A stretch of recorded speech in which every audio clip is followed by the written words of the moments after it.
Say, man, you see my crab cakes?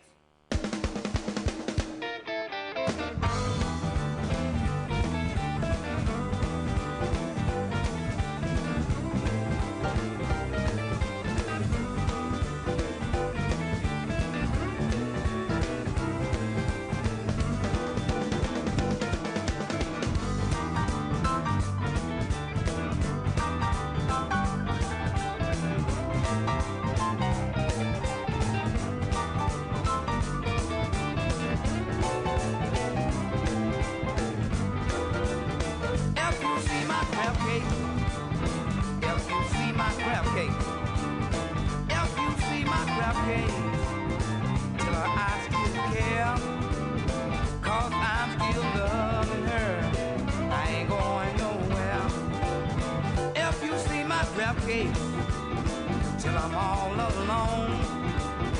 If you see my crab cakes, tell her things went wrong. Don't call on the phone and bring a black draw home.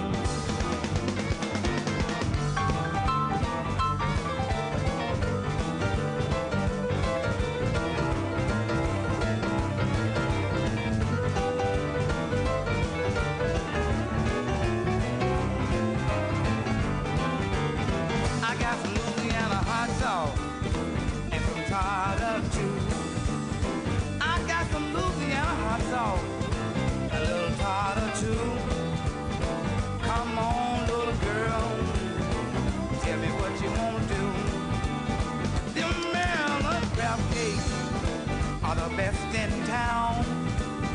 Them Maryland crab cakes are the best in town. So come on, baby, let's get Louisiana down. If you see my crab cake, have you seen my crab cake? If you see my crab cake, tell I'm all alone. Tell her I still love her. And when she come back home,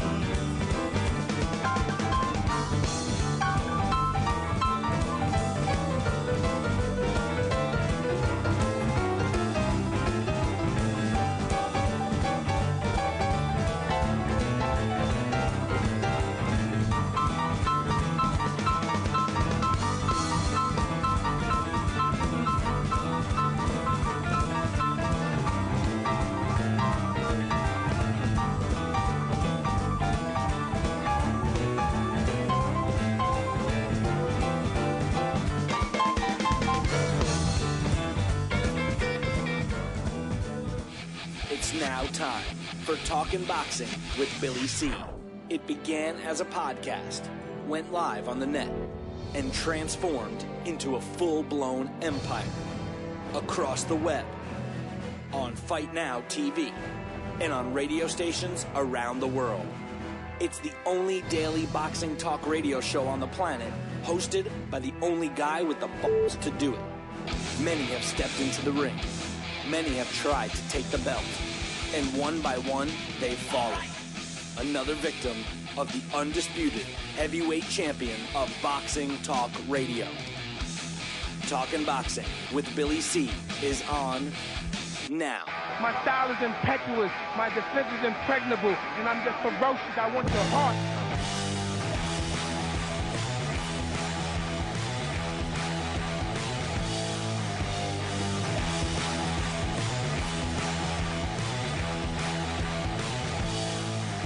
And we're coming to you live from the Billy C studio in Lake George, New York. I'm Bill Calogero, and it's time for Talking Boxing with Billy C. Good morning, good day, good evening, whenever you listen. Hope you're doing all right. Busy show scheduled for today, like always. Busy week scheduled. Don't forget, we will not be doing a live show on Friday. We'll be up at the Boxing Hall of Fame, the International Boxing Hall of Fame. Not to be confused with the better one, ours, no. Well, no. Just I'll be up there. I'll be hanging out, stuffing my fat face at the sausage and pepper tent. The sausage and the pepper tent. Don't forget, this show is being brought to you in part by Cats Nation. Now, I know my man Alex. I got to give a shout out to my man Alex Papali because, he listens to the show every day, and I know that he mocks me and makes fun of me when like I get into this, the normal giving thanks to our sponsors, and sometimes I'll mix it up a little just to ruin his day, mix him up. He's one of these guys that gets into a routine. So if I said something out of order, he'd be calling me up. Hey, you were out of order today. You're out of order. He's out of order. She's out of order. This whole court. Oh, I've heard that before. Anyway, this show is being brought to you in part by. Okay, Alex, I'll give it to you. Give it to you straight. All right. Cat's Nationwide luxury transportation service. If you're looking for a limousine, you need to look no further than Cat's Nationwide luxury transportation service. Give her a call. 202-351-7496. That's 202-351-7496. Cat's Nationwide luxury transportation service is the official limousine service of the BillyCBoxing Hall of Fame induction weekend, which is scheduled November 16th, 17th, and 18th. Make your plans now. We're going to have a great time up there. So make your plans now. Visit the website, www.BillyCBoxing.com, for any additional information you may need on the event. But just remember, when you call Kat, she's my girl, 202-351-7496. And the show is also being brought to you in part by Campanaro and Tomkovich. That's right, if you need a lawyer, you might as well use the ones that keep my ass out of trouble. That's Campanaro and Tomkovich. Give them a call, 845-221-4099. And like I say, I'll pick up the consultation fee. But trust me, it's worth it to go break a store window or something and just go hire Campanaro and Tomkovich just to check out all the gorgeous hotties in that office. 845-221-4099. Campanaro and Tomkovich. Let them knock out your legal problem. 845-221-4099. And, of course, my buds over at the Halftime Bar and Grill, Route 9, South Glens Falls, New York. Give them a call if you wish, 518-792-4869, or just swing by, man. If you live in the Lake George, Queensbury, Saratoga, Albany area, whatever, just drive by, man. It's worth it. Great people to hang out with. Drink and food specials all the time. The outdoor section of the facility is open. If you're coming up to the great land of tourism, Lake George area, the beautiful Adirondack Mountains, greenery, and all kinds of things to do, you got to swing by there. Call ahead for directions if you need it, 518-792-4869. Hey, if you like chicken wings or boneless chicken wings and you like the hot sauce, make sure you ask to try the Billy C hot sauce. And you got to request Craig to make it, because he's the only one. Hey, no knocking on the other cooks or anything like that, but Craig is the man, and he knows how to make it. You say you want the Billy C hot sauce for your wings or boneless wings, man, and then let me know. Drop me an email, Billy@talkinboxing, TalkinBoxing.com. Let me know what you think. What else? Let's give you the poll results. So far, we're asking you, and this is kind of important to us. So, I know we got, tons of listeners and viewers and all that stuff, but do me a favor. Take a second.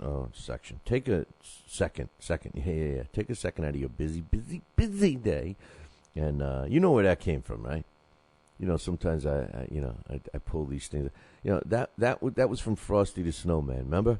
When the magician, yeah, I'm a whack job. I know you guys are like, huh? Where the hell did that come from, Billy C? But, Frosty the Snowman, all right, the cartoon, when the magician, when Santa Claus finally, saves the day and brings the magical wind, remember the north wind or whatever the hell it's called, to bring Frosty back from a melted puddle, he gets the magician, who turns out to be the bad guy, which then again he becomes the good guy.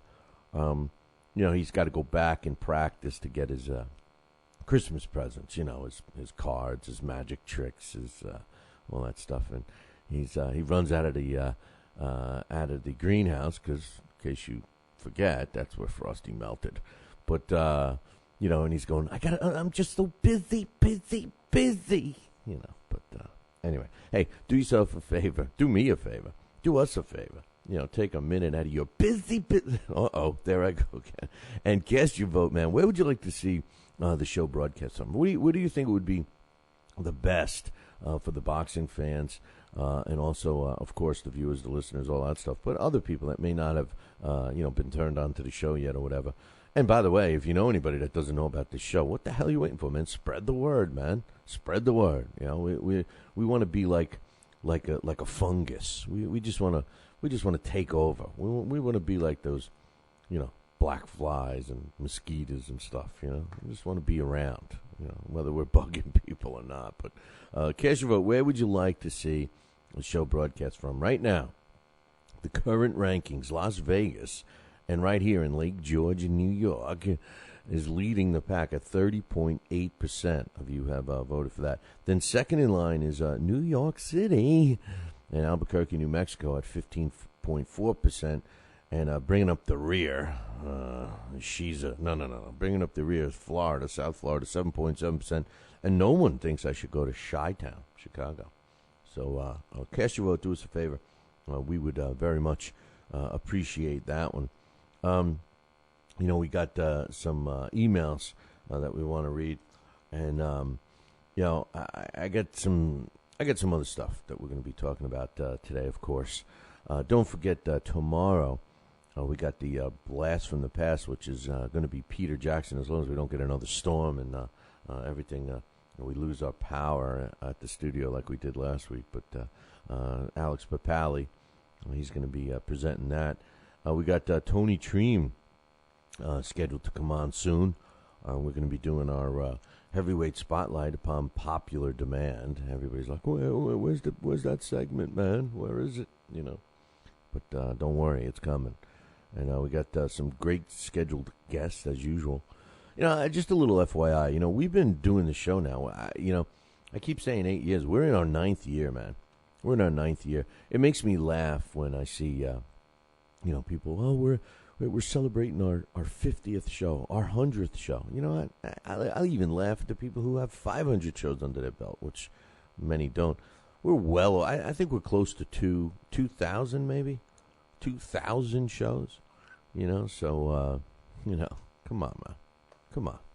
There's our show and then there's everybody else's, and they know it, but it's okay. It's okay. We're not just giving you, news and stuff. I mean, our show's based on opinions. You know the deal. Hey, spread the word. That's all I can say. Spread the word, and then you'll be able to talk around the water cooler. Be proud of being a boxing fan, man. Why do boxing fans have to be the second-class citizen? You go to a job.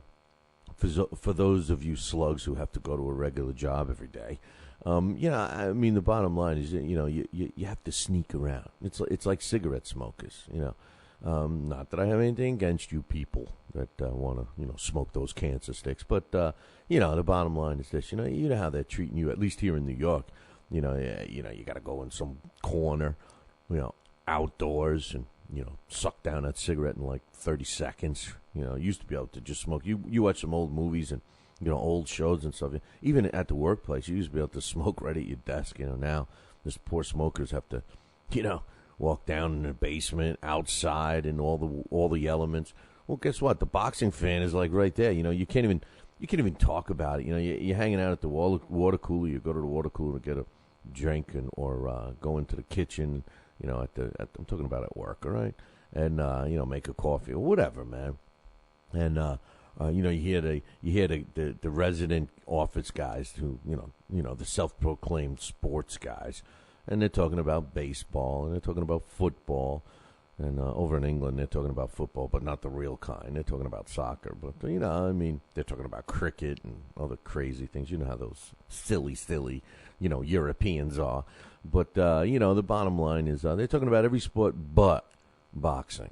Maybe they'll be talking about it after this week because of Pacquiao. But, and what are you doing? You're sitting there by yourself. You're probably listening to the show, secretly with headphones on, or you punching up BillyCBoxing.com to check out the latest boxing news and all that stuff. Or maybe if you're cheating on us and looking at another site, I don't know. But you're doing it all by yourself. Wouldn't it be cool if there were other boxing fans that you could actually relate to? Well, come on, man. Cultivate them. Turn them on to our show. We got people that listen to the show that aren't even big boxing fans. They actually find it entertaining. So check it out. And don't forget one important thing. Don't forget. No. That's the end of the show. But don't forget that we got the premium podcast, which gives you the ability to listen to the show whenever you want. So make sure you sign up for that today. Plus, it will help us out. So do that by visiting www.talkinboxing.com. Hey, I got to take a break. When I come back, we got some emails from the mailbag. If you're in upstate New York and you need a trucking company, then you need Roselli Enterprises. Roselli Enterprises is trucking at its finest. They have it all. Dump trucks, dump trailers, walk-in floors, flatbeds, flow boys, tankers, loaders, and a full line of roll-off containers for any job, big or small. Roselli Enterprises is also the source for all your sand, gravel, and topsoil needs. Visit them on the web at RoselliTrucking.com or call 315-433-5115. That's 315-433-5115. And tell them Billy C sent you. Are you ready, America?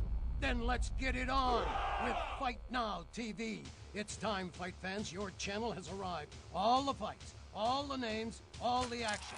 From world-class boxing events to mixed martial arts showdowns and other combat sports matchups, Fight Now TV delivers the hits and more. Call your television provider and tell them you want to get it on with Fight Now TV. For more details, go to fightnow.com. We've got a great matchup tonight. Fighting out of the left corner is the #1 ranked contender. No, he is not. I'm sorry, but who are you? I am the IDO computer. I am programmed to provide only fair and unbiased boxing rankings. This fighter is the number 15 ranked contender. Fair and unbiased boxing rankings? That's a new concept. Actually, it is not. The IDO has provided unbiased computerized rankings for many years. Well, we've still got a great fight tonight, folks. In the left corner is the number 15 ranked contender. The IBO, the champion of integrity. Learn more at IBOBoxing.com. Check out BillyCBoxing.com now, or feel the wrath of the mighty mustache. Oh, that hurts. Why are you doing that to my face? I hate you. That's BillyCBoxing.com. Consider this your warning. As a young boy, all Billy C dreamed about was one day having his own catchphrase. And we're back. And we're back. One boy, one dream, one day, everyone will say. And we're back. And we're back. And we're back. And we're back. And we're back. And we're back. Catchphrase coming soon to a theater near you.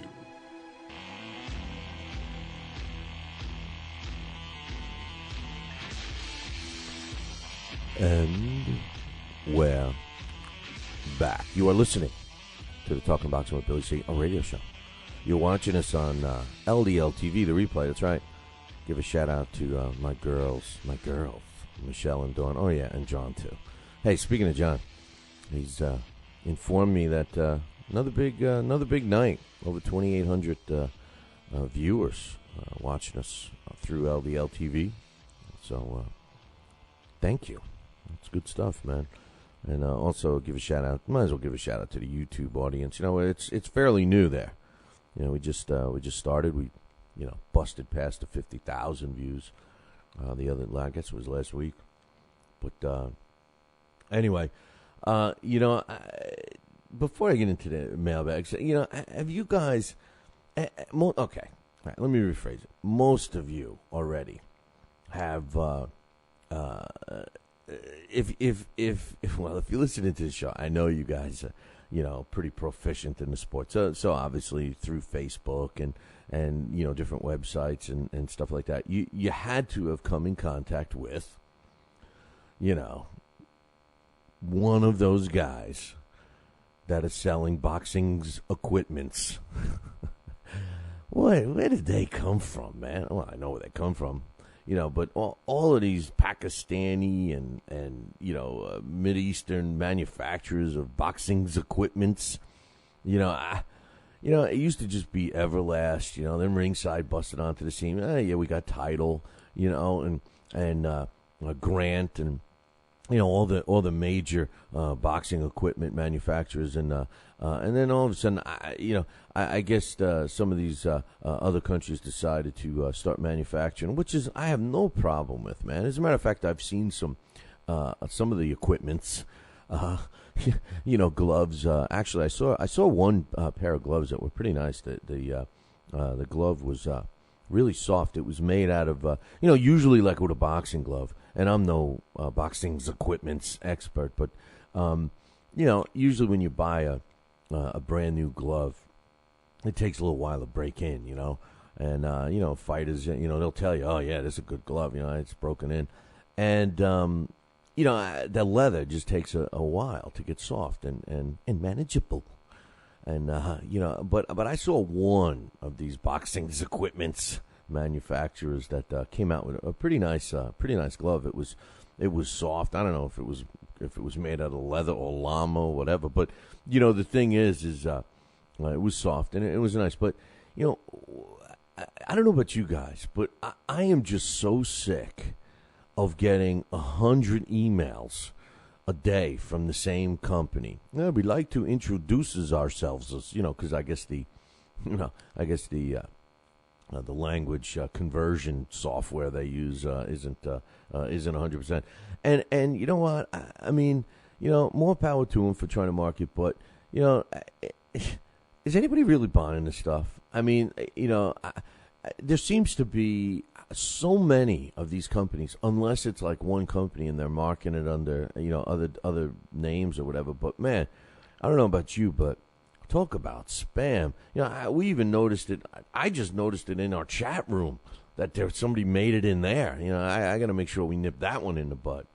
But anyway, my man Jake Evans says a lot of people have Holyfield in their top 20.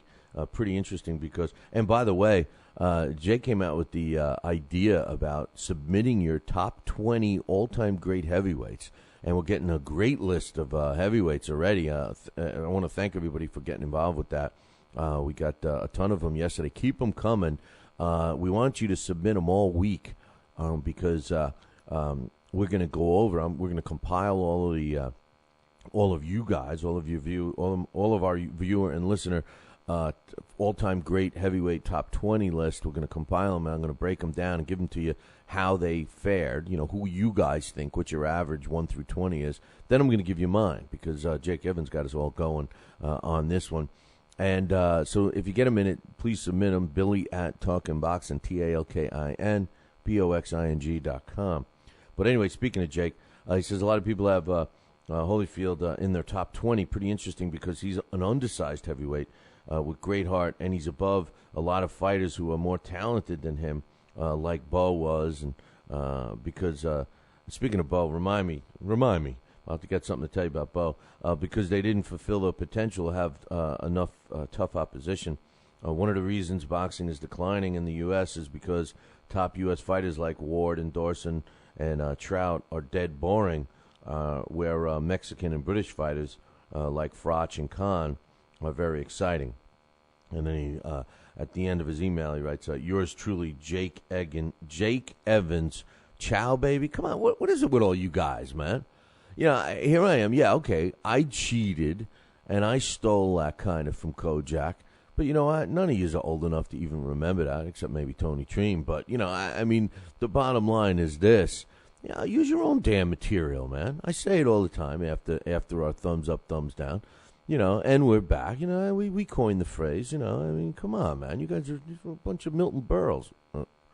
Yes, he was a comedian back in the days, and he was, it was kind of funny because he used to steal other people's lines. He was the one, I think, that came up with, take my wife, please. Well, that might have been Benny. Anyway, the point is this. I don't know. First of all, Evander Holyfield, I was never a big fan of his, but he had the best recuperative powers I think I've ever seen in a fighter. I have never seen somebody who really was about to just go into Dream Street, and then all of a sudden, Polly Purebred slips him a Mickey or something, and he comes charging back. I mean, if you've never seen him in the George Foreman fight, watch it, because that is the epic of of his recuperative powers. George Foreman had him beaten to a pulp, and big old George lands a shot that literally Evander goes flying off his feet, and he stumbles backwards all the way across the ring and ends up against the ropes. He never went down, didn't go down, and he's against the ropes. One little shot finishes this guy off, knocks him out. All right, and big old George plods over to him. As he gets over to the other side of the ring, Evander came back. It's all it took, man. Was those 2 seconds, maybe 3, for Big George to walk over, and that was the end of that, man. Evander held on and came on strong in that fight. So he, one of the greatest recuperative powers. And as much as I didn't like him, you got to give him credit. He's going to be a first ballot Hall of Famer. He fought everyone. Talk about fighting the best fighters available. Evander Holyfield fought everyone. When Mike nibbled on his ear a little bit and spit out a piece, come on, man, the guy had to eat. But even after that, he does what he did. He's a great fighter. He's a great fighter. I think we could say that now. I think he's finally retired, right? But he's a great fighter. So was he small? Yeah, but no relevance there. So now as far as Bo, I said remind me about something, but here's the thing. I heard a rumor yesterday, or 2 days ago. Do you know that Bo, now we heard this last year at the internet. Actually, it was even going back a year before at the International Boxing Hall of Fame. He stands up and he wanted, him and Tommy Morrison want to make a comeback and fight each other, but Riddick Bowe has a hard time putting sentences together. And I know he's down on his luck and he needs some money and everything else, but I don't know who would sanction him, but guess what? They are talking about sanctioning Riddick Bowe against Bert Cooper. And as we speak, they are putting Riddick Bowe through some medical tests. And now I forget what state it is. I'm going to go on a limb, and I'm going to say I think it may be Atlanta, Georgia. Sound like a female guest we had on recently. I think it might be the state of Georgia, but I could be wrong, so don't hold me to that. But I heard that they're literally going through the testing procedures right now. I spoke with Bert Cooper's manager, one of his managers, the other day, and he told me this. So, unbelievable. But and as far as Ward and Dawson and stuff, I agree. Dawson is kind of boring, and I think Dawson hasn't really lived up to his potential. Now I know Alex Papali's slamming down his fist on the table right now because he's like, I love Dawson, man, but Ward. I don't know if Ward is boring. I just think that Ward lacks it. Carl Froch, here Jake says, Carl Froch is exciting. Carl Froch aggravates the crap out of me, fighting the way he does. But, man, I got to admit, I like Froch. And Amir Khan, I loved Amir Khan. I really became a big fan until he just was such a crybaby over the Lamont Peterson stuff. Now I guess I can't be so critical. Because of what transpired. But anyway, thanks for the email there. And, yeah, Trout does seem a little boring. But, Trout's a young fighter. So, we got to give him a little time there. But, hey, listen, I'm going to take a short break. When I come back, I'll continue reading from the mailbag. Are you ready, America?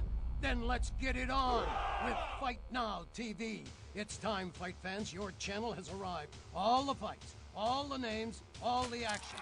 From world-class boxing events to mixed martial arts showdowns and other combat sports matchups, Fight Now TV delivers the hits and more.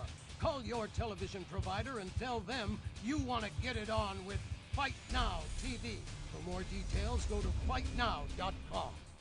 Broadcasting in all corners of the globe, on the web and radio. He would scoff at a stretcher, that man, I would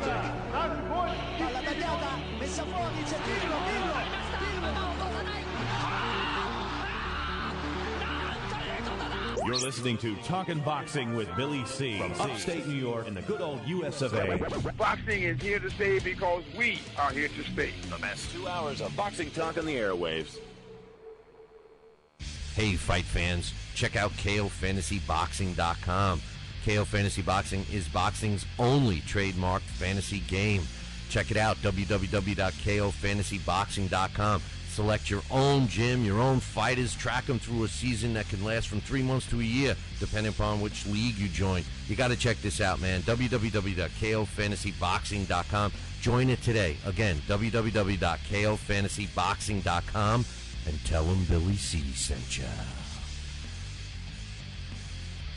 Now back to Talkin' Boxing with Billy C., the only radio host man enough to take a punch from Mike Tyson. Wait a minute, man. Hold on there. Jeremy, man, I need you to take this one, all right? Wait, what? No way. I can't do this. Need I remind you I'm Billy C, damn it? Now put on that mustache and get in there. Hey, look at me. I'm Billy C. Crap.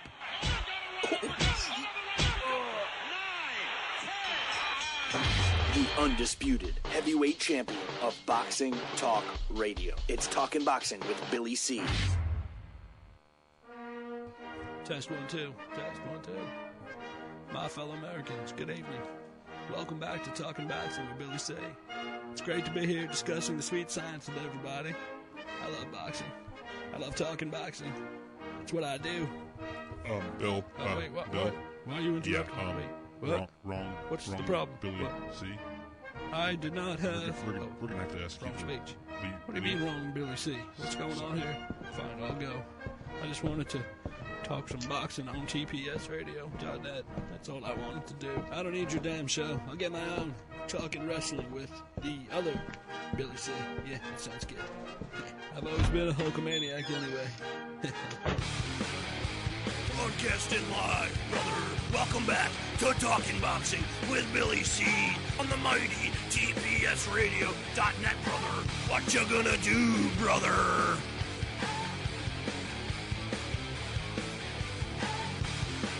Thanks, Hulk. And we're back. You are listening to the Talking Boxing with Billy C radio show. You're watching us on the Fight Now television channel. Why, you don't have it? Loser. You got to call your local television provider. I don't care if it's satellite or cable. You tell them you want the Fight Now channel added to your sports channel lineup. It's available. You just got to ask for it, man. You got to call them. If they say they don't have it, you call them tomorrow. If they say they don't have it tomorrow, you call them the next day, and the next day, and the next day, and the next day. And then they'll finally get it for you. For all the information about the Fight Now channel, visit their website, fightchannel.com, www.fightnow.com. And I want to welcome all the Fight Now audience. Just join us like they do Monday through Friday from 6 to 7:30 a.m. Eastern Time. I think they're actually on a little earlier, and I think they stay on a little later. So give a shout-out to all the guys in Command Central, Control Central. Be talking to them.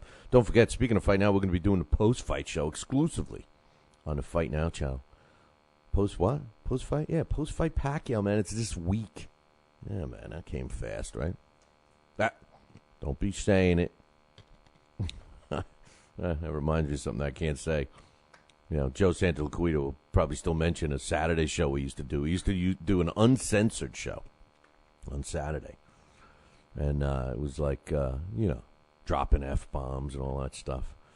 And after a while, even though it's probably my normal, set of, verbiage at times, I just didn't think it sounded right. So we bailed on that. But, if you ask Joe Santoliquito, he still thinks we do it. We haven't done it in about 4 years, but anyway.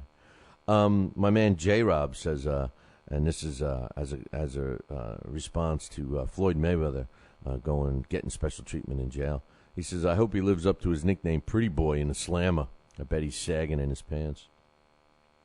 It's not going to happen, J-Rob, because, he doesn't have to worry about Bubba in the cell next to him, getting smacked around, by the big guys and whatever. And, he's in his private cell, man. They let him load up his commissary account. He probably greased the guards a little bit. He's getting his special food brought in. He's wearing, they claim that he's wearing regular Clark County Detention Center issued garb. But we all know that he got his toes, he got a pedicure, and he got all, dolled up. Maybe he was looking forward to sharing a cell with Bubba. You never know, man. You never know. But he's not. He's in his own cell. He's getting special treatment, man. So, whatever. That's about all I'm going to do. But thanks for the email, J-Rob. Keep it up. We love getting comments from all you guys. Now, my man Hawk says, thumbs up to your show. Come on, man. I know. He's talking about yesterday's show. I guess sometimes you don't think it's a thumbs up, huh, Hawk? Oh, that's what you're saying, Hawk? Oh, I got you. He says you made a lot of solid points. Thanks. He says one belt would be great for boxing. More belts equal more ducking and cherry picking. The sanctioning bodies have ruined the sport. People. I think that. I've said this before. If I had to put my blame, if we were able to blame. There's so many people we can blame. I mean, us first, too. I mean, you could blame the fans, sanctioning bodies, promoters, managers, the fighters themselves, the networks. I mean, there's so many people we can blame or should be sharing the blame for what is projected as a decline in the sport. But, I guess I've always said that the biggest group of people we should blame is the promoter, because the promoter, a lot of promoters today don't promote. They don't, and I don't mean just throw on a show. I mean actually promote and let us get to know these fighters and relate to them and what have you. And that's what made boxers so different back in the day. But I guess the sanctioning bodies really have maybe been the root of the problem because all the sanctioning bodies. They have their little cliques. We all know that. They have their own rankings. So, a promoter might be, swayed to, go for one of their belts. They pay their sanctioning fee, so they're basically buying the belt and everything else. If there was a way to go back to, one belt, like I said yesterday, one belt, one heavyweight champ, one middleweight champ, one lightweight champ, 10 contenders, that's it. The way it was back in the day, 10. Now, listen, don't think that multiple belts, multiple champions is a new thing because it was around in the turn of the century. It was around in the 20s and the 30s and everything else. I mean, if you look it up, you'll see some different organizations. One belt, wasn't, I know it's perfect in a perfect world. I know it's great, but, it's not, it hasn't always been the case. But if we were able to do it now, in my opinion, boxing would become, I think as popular as it once was. I mean, when especially a lot of us, when I talk to a lot of the contributors on the show, like Scotty Krause, I was talking to him yesterday, and the thing is as a kid. Growing up, he could recite the champions and do all that, and a lot of you guys did. I know, the guys like David Allen, who's been around since they invented rocks, that he could tell you all the champions at a certain point. But even the best knowledgeable guys like David Allen, I don't know, man. I'd probably bet that he couldn't name every single champion right now. Even if you limited it to the 5 major sanctioning bodies. But I'll tell you right now, if we had one and we had 10 contenders, man, would we have some quality fights because, to make it to number 10 would be a feat, and, it could be an easy remedy. But how do you get rid of all those sanctioning bodies that basically are sucking the life out of the sport, but and they're not going to walk away. Boxing is their it's their cash cow, man. So Hawk goes on to say, I gave the edge to Latif Coyote over Carter. He scored it 7 rounds to 5. He said Tarver was too inactive, but the fight was close enough I could go with the draw. Tarver's crazy to think he's going to beat either Klitschko brother with Watt. LOL, he says both guys are B level today. Now, he's referring, I think, to Tarver and Latif Coyote. He says on Floyd, he says, listen, Floyd's going to be playing Xbox, whacking off, and hanging out in the shower all day. This is going to be a field trip for Floyd. I'm telling you, Floyd, when he gets out, he's going to be saying, I learned a lot in prison, man. I learned a lot in prison, man. You know, he's going to be glorifying the prison. You watch. Oh, you watch. You heard it here first. If he doesn't, I'm going to give him all the credit in the world. If he comes out a humbled Floyd, if he uses this, even if he's listen, even with special treatment, could think about this for a second? Floyd could come out, and even that we know he's getting special treatment, Floyd could come out and be really, if it's true. Some people swear that are close to him say, you know what, the way he acts is all just an act. It's his image. That, you know, it's not the real Floyd. You don't know the real Floyd, Billy C. You know, and it's true. I don't. The Floyd I know is the one I can't stand. The one I see that's always in front. You know, what a great opportunity for this guy to throw that persona, that Floyd, that punk that I think he is. You know, in the garbage and become a man and come out and be, you know, a positive influence on society, you know, and he could use this jail time as a way to erase that. And man, talk about a great PR move. You know, Floyd, you probably have access to us from your jail cell. You know, what a great PR move, man. You know, you could do that and cash in. I know he doesn't need any more money, but man, what a great PR move if he comes out and he's like, all of a sudden, he's wearing the white cowboy hat. He's a good guy. Jeez, man. I would even be. Good idea. Take that one to the bank, Floyd. Not literally, but. And like I said yesterday, Hawk, you know, I wouldn't have argued with you if, and I'm not going to argue with your score. I wouldn't have argued with anybody, you know, if they scored it for Tarver 7-5, or if they scored, you know, 7 rounds to 5, or if they scored, 7 rounds to 5 for Latif Coyote. You know, I think it was that close of a fight, and I think that a draw was probably the best score to give. Which you know, traditionally we don't like draws, and I definitely agree with Hawk about Tarver saying he wants a Klitschko. Come on, man, come on. Tarver's delusional. You know, I think it's a different Tarver. I think there must be two Tarvers. You know, the one that does the Showtime ringside analysis, and then the one that thinks he's still a fighter, you know. I don't know, man. He was very punkish the other day. But then again, Latif Coyote wasn't showing him up by being cool. He was an idiot, you know. And I just want to know, Dave Wilcox, remember him? He used to be a part of the show. He's got a question. He's got a question. You know, how many words did you understand that Latif Coyote said in his post fight? I mean, I know we know that he dropped a couple of F-bombs. We caught those. And we know that he said the 3-letter HBO.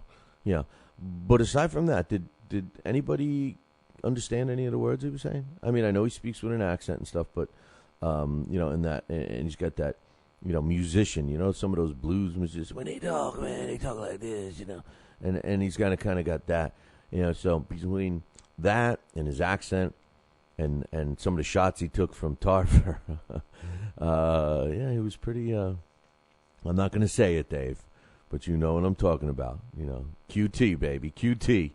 But anyway, Hawk goes on to say the child support is not child support; it's wife support. You know, that's what I was alluding to yesterday, bro. You know, come on, man. He says, my pop didn't spend $372,000 on me in 18 years, but in 2 years, Van Holyfield spends $372,000 on his daughter. Come on, man. SMH. Now, I finally figured out what that means. See, because I'm old, man. It took me a while to, LOL. You know, for the longest time, you know what I thought? I thought that LOL meant laugh online. I thought Europe was a country. I don't know what they mean. What show is this? Yeah, that was one of my blonde moments. You know, I thought it was laugh online. then, somebody had to tell me, probably like an 8-year-old or something like that, said, no. It's not laugh online, Bill. It's it's laugh out loud. I was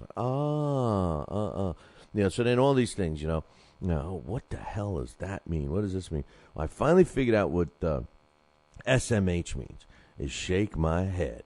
Shaking my head. And, then you got the SMFH. So you can insert the F and know what that is. But he says, what kind of food does that girl eat every day? Yeah, I know. That's good. Yeah, you say, now that's good, Hawk. I like that. That's funny. What kind of food? How does his daughter, between 16 and 18, spend $372,000, just to survive? Now, child support, correct me if I'm wrong. Maybe we got to get Campanaro and Tomkovich on the phone, but, 845-221-4099, Campanaro and Tomkovich, let them knock out your legal problem. But, the truth of the matter is, isn't child support supposed to be for like the basic essentials of what you need? Like, if you're a parent and you left your kids or whatever, and you're responsible to pay for child support, isn't it supposed to just make sure that, the child, your child, gets, the proper food, clothing, roof over their heads, books, school supplies, whatever, $372,000 over 2 years, man. $160,000 a year plus. Man, I wish I made that much. I don't even make close to that. And come on, boxing people. You're either making millions or you're making about $1.50 a week. Trust me. But unbelievable. He says, Evander Holyfield claims to be a holy guy, but he's a major horn dog. How many kids does he have? He should consider a vasectomy. I love that. Good stuff. I agree with you, Hawk, on all of it. Except I think the fight was, that was the other email. But anyway, yeah, what does that kid eat? No, that's good. He says, talking about James Kirkland, he says, James is a dip, and, you guys fill in the rest. He says he didn't want to fight. He's not going from $1 million to $2.5 million. I don't think, and I don't want him to go into a fight with a hurt shoulder because he's going to use it as an excuse. You're damn right he will. Just like Tony and I laugh about, a fighter, you know what's coming when a fighter says, I don't want to make any excuses, but... Here it comes. It comes an excuse. Listen, this is a double-edged sword, this whole James Kirkland against, potential James Kirkland against Saul Canelo Alvarez. The first edge was Golden Boy, putting him on the spot to even, they had been informed by Dr. Vinny Gumbats that, James Kirkland wasn't going to be ready to resume his training until the end of September. And then this comes up, and they claim he was signed for the middle of September. The thing is that the money issue came into play according to Golden Boy, that James Kirkland is being misled, and Cameron Duncan, that James Kirkland is being misled and is trying to make some more money out of the deal. I think it's a combination of both, but, if you sign on a dotted line, you sign and fight for what you agreed on. If you sign on a dotted line and you're still hurt, well, you keep your mouth shut. Juan Urango fought Devin Alexander with a hurt shoulder, never complained about it. Went into exile for a couple of years, kind of, but never complained about it. And, a lot of people don't even know that, but his shoulder was, if you go back and look at the tape, you'll see that he was not able to follow up with his left hook to the body, which he does very well. And, he didn't make any excuses. And there's many fighters that, have fought through broken hands and everything else, and they don't make any excuses. Tommy the Hitman Hearns, this year's International Boxing Hall of Famer, inductee, Hall of Fame inductee. He never once, ruined Marvelous Marvin Hagler's glory after their epic 3-round battle. And I know my friend Bob Trieger hates to use that in boxing terms because, he feels it's disrespectful to our military, which I have a tendency to agree with him. However, that was a battle. No doubt about that. But Tommy Hearns broke his hand in that fight. Never once complained. I personally didn't even know about that till years later when Manny Stewart told us. So when he was on the show. But anyway, great mailbag, great email from you, Hawk. Bigaback says, the most entertaining events are always the NBC main events due to the evenly matched fights. Remember, it's much better seeing a C-level fighter fighting a C-level fighter than a B-level fighter fighting a D-level fighter. I agree with you 100%, man. And, a lot of times you see even fighters with losing records. You could see one of the best fights that you'll ever see if you put a 5-10 guy against a 5-10 guy, because one of them, they're fighting for their career. And I agree with that statement 100%, except for the part where you kind of anoint NBC Sports Network, saying always. How many have they had? 3? I mean, so far they've all been good, and good matchmaking on those cards. And I got to give my girl Kathy Duva a lot of credit for that. I've never actually met her in person, and I would love to, because I like Kathy Duva. I think she's doing a good job with main events, but that's my opinion. A lot of people disagree with me on that one, but anyway. Alex T, he's got a decent assessment of the Delvin Rodriguez and Austin Trout fight. He says, who would you rather be right now, Delvin Rodriguez or Austin Trout? He says, it sounds crazy, but he'd rather be Delvin Rodriguez. He says he can go back to being an ESPN main event fighter for as long as he continues to box. But in Alex's mind, he says, I think Trout blew his chance to make the kind of money he's been looking forward to making. It was up to Trout to show everyone that he belongs in the conversation with the big names at 154 pounds, and frankly, I could care less if I ever see the guy again. I watched him pound a helpless stiff named Frank Laporta. That was, right? Remember Frank Laporta? It was like Ravishing Rano. Remember when Ravishing Rano got beat up by the Crusher in Bugs Bunny? I guess you guys don't remember. But Frank Laporta was a human punching bag, for sure. He says, he says he fought Saturday with no urgency. I had forgotten he was a southpaw, and the minute the fight started and I saw his stance, I said, oh, man, here comes a southpaw. They make a lousy fight 90% of the time, unless they're knockout punches, and Trout is clearly not a banger. He says, as for Rodriguez, he's matched correctly. He'll be fun in the TV fights. But Saturday showed if you put him in with a slick boxer, he can get outclassed. But that doesn't mean the guy can't be entertaining if you put him in with the right fight. Trout's going to be one of those guys that no one will remember when his career is over. Now watch him get the Canelo fight. Here's my man Alex. I've been talking. Hey, Alex, wait till you listen to the show. He should call in. But Alex, wait till you listen to today's show, man, because your ears are ringing. That's why you woke up. He's complaining that his kitty cats woke him up. What a big sissy Alex is. My little kitty cats woke me up. But today's been the Alex show, huh? I've been cutting up on Alex, and all of a sudden he pops up into the chat room. I think his ears were ringing. But I agree with the other Alex. Ironically enough, we got the other Alex here on the email. I also think that Delvin Rodriguez didn't fight with any urgency. That was his big chance, too. I think he's a little punchy, Rodriguez. Maybe Alex, too. I think he's a little punchy, to tell you the truth. Austin Trout, I agree with what Alex Thompson is saying. And, I think that he did need to really make a statement. And Delvin Rodriguez didn't do much, man. Didn't do much to help his cause. It looked like he was trying to survive. And I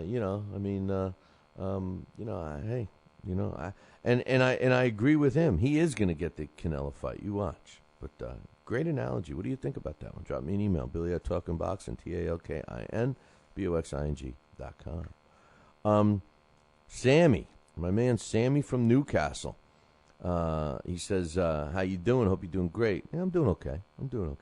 He says, just wanted to share the deception I've had in the past month with boxing. He says, I was so looking forward to the Peterson-Khan and the Berto Ortiz fights when they were announced, and then now they're been called off. It's deflated me a bit. He says, today I have a question for a boxing guru such as, come on, man. I've never said I was a guru, but thanks for the accolade, but I'm not. Tony Treem is a guru, not me. He says, why do some Cuban boxers take so long to turn pro? Gamboa and Ringendow had a great amateur career, but why on earth did they not turn pro earlier? Professional boxing is supposed to bring wealth to the boxers. Why this vast amateur experience? Please fill me in. It's simple. That's an easy question.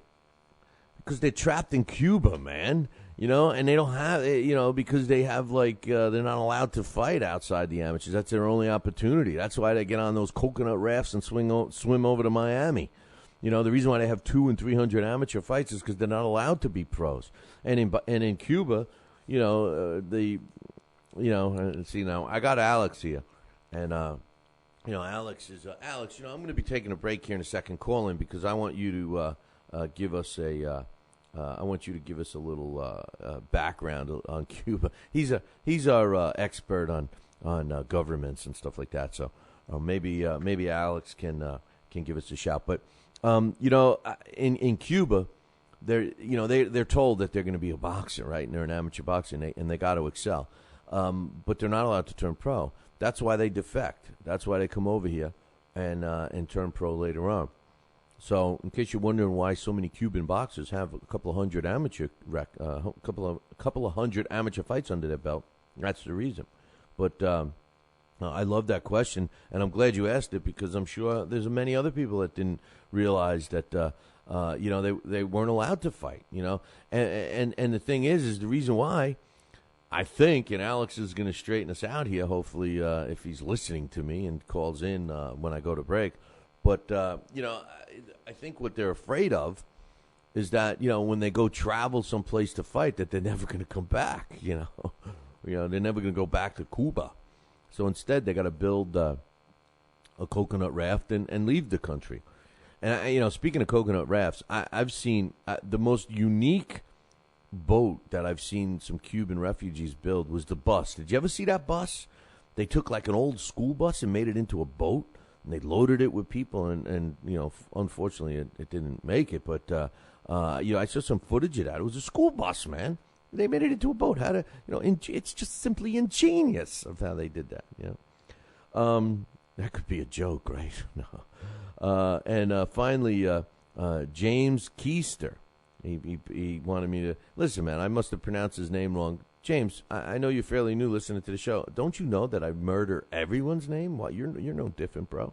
He says, I'm listening to Monday's podcast. And by the way, see, he gets control over it because he's a premium podcast subscriber. He says, I'm listening to what you're saying about Freddie Roach. Uh-oh. He says, I had a chuckle because I've been scowled at for saying the same thing. Don't get me wrong. The man's a boxing genius, but he's not what you would call a golden orator. Before anyone freaks out, I have a severe speech impediment myself due to a different disability, so I'm not knocking the guy in any way. I'm just saying if NBC wants a relationship with him, let him write a boxing column for their sports site, and don't make viewers struggle to understand him while they're watching a fight. He could write a great column. Thanks for the email, James. And, he's responding to what I said yesterday about, I just felt that they're taking advantage of his name and his reputation, and it is very hard to understand him. And, it sucks because I do want to hear what he's saying, I think maybe what they could do to remedy the situation is set up him with a different mic. Now, I do have some experience with that stuff, doing commentating and stuff through that great production company called LDL TV. But there are different levels that they could take an extra step and fit him with a special mic and put his channel on the soundboard up a little higher and maybe we could get a clearer voice print from him, because what's happening is he talks and he's talking a little lower. He's a low speaking guy anyway, and maybe if they just give him some special equipment, maybe it would be better. But right now, it definitely is a strain, and it's a shame. And I just get mad at them. It's not that I don't want to hear them. It's just that I get mad because I feel that they're using and taking advantage of him. Obviously, he doesn't feel that way. Otherwise, he wouldn't do it. So, but great emails from everybody. The mailbag is empty. We're going to go to break. Hopefully, we'll get Alex on here, and maybe he can explain something about Cuba. Talkin' Boxing with Billy C. now has official merchandise available on TalkinBoxing.com. T-shirts, sweatshirts, hoodies, and mugs. And yes, even undergarments.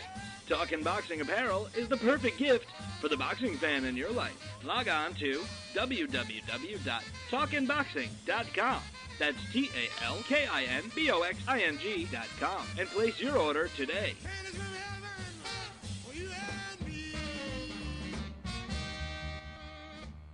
Join us here for 2 hours as Billy and the gang do what they do best. Every time I start talking about boxing, a white man got to pull Rocky Marciano out their ass. Rocky Marciano was good, but compared to Joe Louis, Rocky Marciano ain't... You hit Joe Louis's ass. Joe Louis was 75 years old when he fought. Huh? What? We're supposed to be talking boxing. It's Talking Boxing with Billy C. As Billy C. sits here in the multi-million-dollar Talkin' Boxing Studios, sipping a fine wine before you're even out of bed, you should be thinking, damn, I wish I had a mustache like his. It's the Talkin' Boxing with Billy C. show. He's Billy C., and you're not. Sucks to be you. Now let's dig into our archives and hear a rare interview when Billy C. first became the champion of boxing talk radio. Hello, Billy C. As the new champ, can we ask you a few questions? Why, certainly. Okay, your fans would like to know how you and your corner have successfully walloped the competition. We're not ordinary people. We're morons. Anything else? I'm a victim of circumstance. Did your success finally come when you made the show 5 days a week for 2 hours? What do you think? I'm trying to think, but nothing happens. Now, please tell the listeners what you've learned from making it this far. Certainly. If at first you don't succeed, keep on sucking till you do succeed. Great words of wisdom, Billy C. Keep up the great work as the undisputed People's Champion with your show, Talkin' Boxing with Billy C. Any last words to anyone who's listening? This is your fault, you bonehead.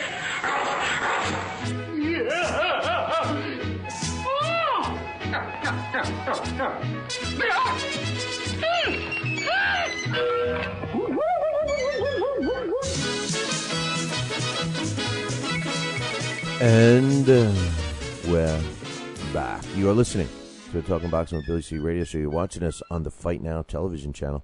And don't forget, you got to ask your local TV provider, whether it's satellite dish or cable. Tell them that you want the Fight Now channel added to your sports channel lineup. It's that simple. Visit their website for all the information, www.fightnow.com. Johnny Tapia's funeral was the other day, and over 7,000 people showed up. Talk about respect, huh?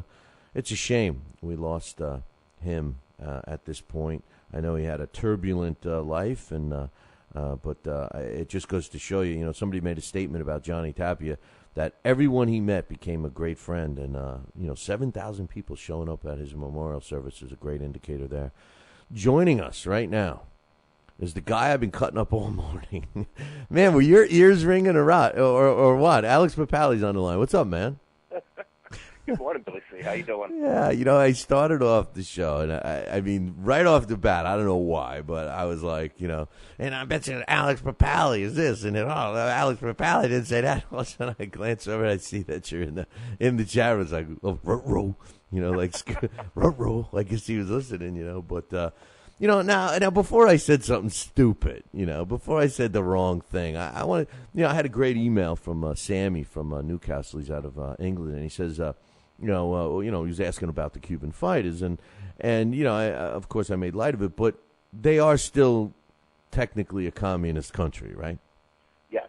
Okay, because I didn't want to say, they're a bunch of commies over there, and then have you call me up and go, what are you doing? You can't say that, But that's the reason, right? I mean, they're not allowed to leave, right? Right. They have no professional sports. They have no professional. There's no professional avenue for any of the amateur athletes to, to go into. They basically compete for the state.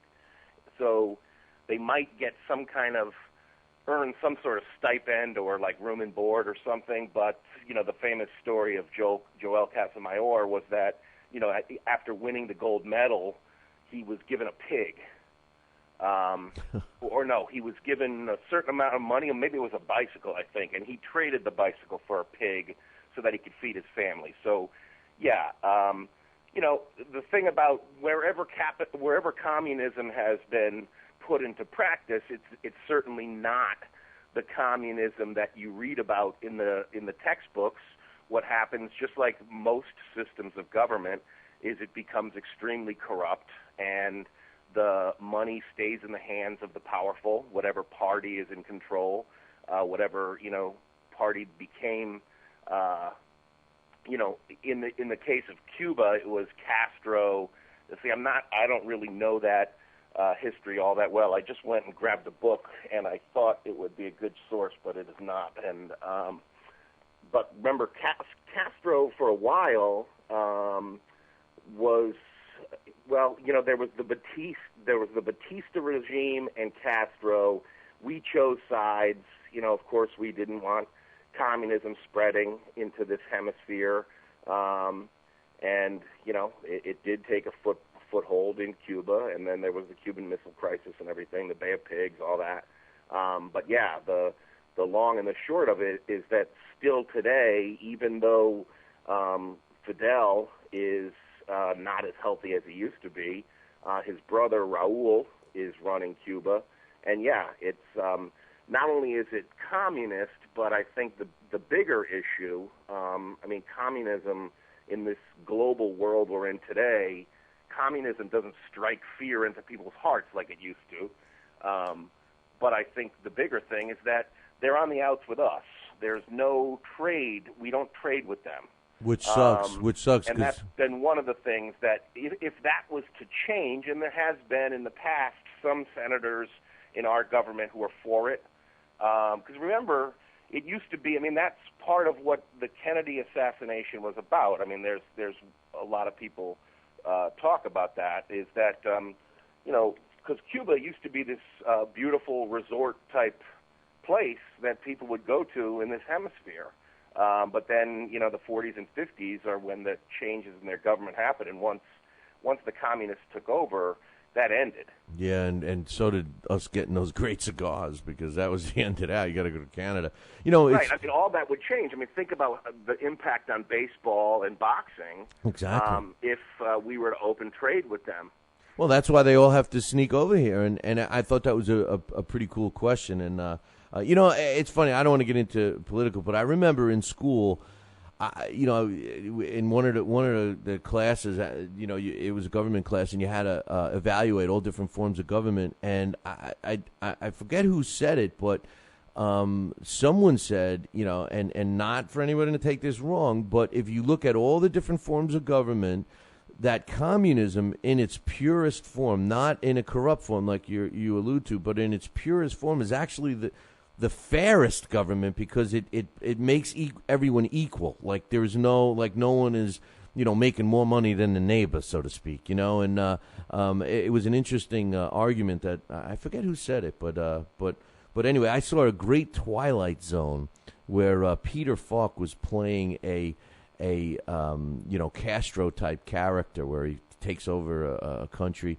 and he ends up falling apart. It was this magic mirror or whatever, but anyway, hey, what's your? I think I've seen that one. Did you where he was looking in the mirror and it says this mirror is going to show you who's going to kill you or whatever? Yeah, and then Rod Serling, a lot of the Twilight Zones, and again, a lot of those were written. Oh, we just lost Alex. Alex, are you there? Alex, we just lost you, man. You got to call back. I saw a Twilight Zone the other day, and I know this is out of boxing, but I saw a Twilight Zone that was so cool. It was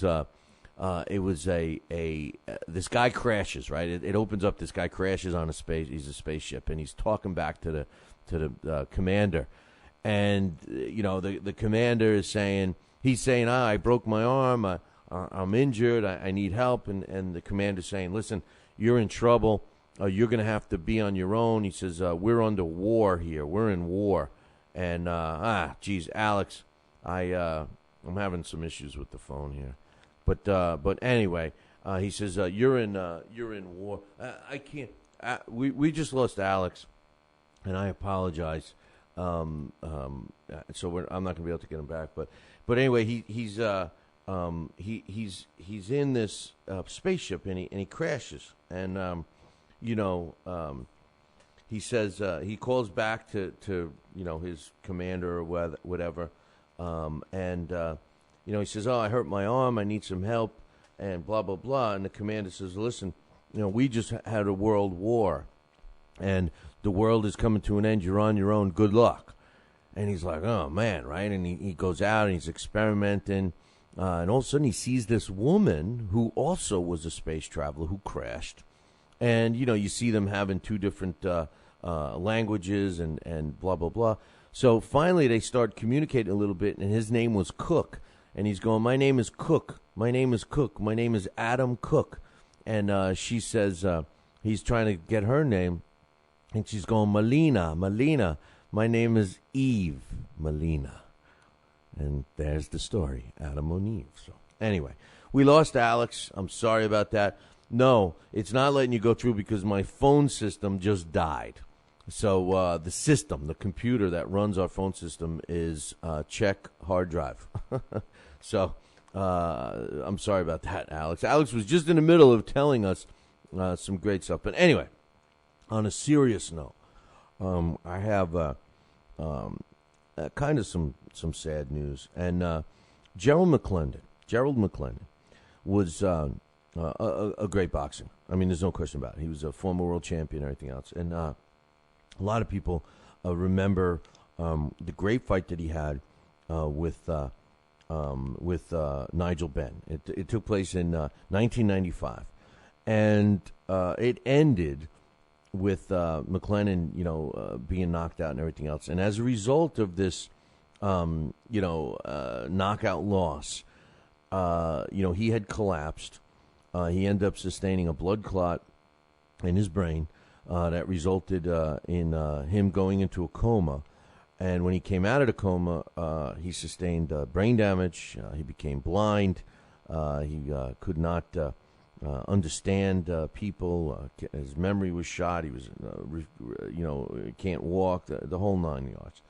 And it's let's see where he's. All right, yeah, Alex. Alex was trying to clarify something. Before I lost the phone system that I actually have one to replace it with, but can't do it now. So I apologize, Alex. We'll talk. We'll revisit that tomorrow. But back to a serious note with Gerald McClellan. A lot of people don't even know this, and whether you do know it or have heard it, you may have forgotten it. But the guy is still in dire straits now. His sisters have stepped up and have been caring for him since he regained consciousness. Now, his family's had some issues, too. His sisters became unhealthy. There was, I think, 4 or 5 of them. He's down to 2 that are able to help him. And, he's in real bad shape right now. And he's got to go under a major surgery. They have to remove his colon. And basically, he needs some help. And if anyone out there can help Gerald McClellan, there was a nice story written by Michelle Chong on it. And, the way she says, the way she opened up her article, I think it says it all. She says, at their peak, our favorite boxing champs seem invincible. They're strong, they're healthy, and forever in their glory. Sadly, there's another side of boxing, the darker side, where after the limelight fades, things don't turn out quite so rosy for many a champ. I don't know if you could find better words or a better description of the majority of fighters than what Michelle Chang wrote. And, you know, her article went on to explain, you know, the situation Gerald's in. And as a matter of fact, when Terry Norris, his beautiful wife, was on the show and explaining his situation and Parkinsonism, which is actually a new term. It's a discovery, which she's going to be giving a big presentation on at the BillyCBoxing Hall of Fame induction weekend in September. So I'm looking forward to that when she and when Terry and herself come. But right now, Gerald McClellan needs your help if you can. You know, he battles survival just to live every single day. And it cost over $75,000 a year to take care of him, and you know it's a kind of thing that you know is a constant struggle for the McClellan family, and to add to the problem, even one of the sisters can't even take care of because she needs a kidney, a new kidney, and everything else. I mean, it's terrible what this family's going through. And he's one of ours, man. He's one of ours. He was a great champion. Went out the way we all want fighters to go out. He went out on his shield. He went out fighting, and you know, it didn't turn out so good for him. I know times are tough, but if you can send any money to their organization, to their trust fund for Gerald McClellan, it would be greatly appreciated. And I want to take the time to ask you to do that, and you know, I hope you can grab a pencil right now. There's not a website I have for you. There's not a phone number or anything, but I do have an address, and you know, I have something that you can send as small as you can. I mean, as much as you can, even if it's only a few, is what I meant. You know, the checks are made out to Gerald McClellan Trust. The checks are made out to Gerald McClellan Trust. These are 100% tax deductible. The G-Man needs your help. Gerald McClellan Trust. I'm sure you got the pen by now. It's send it to Gerald McClellan Trust, 839 East Wyandotte. That's Wyandotte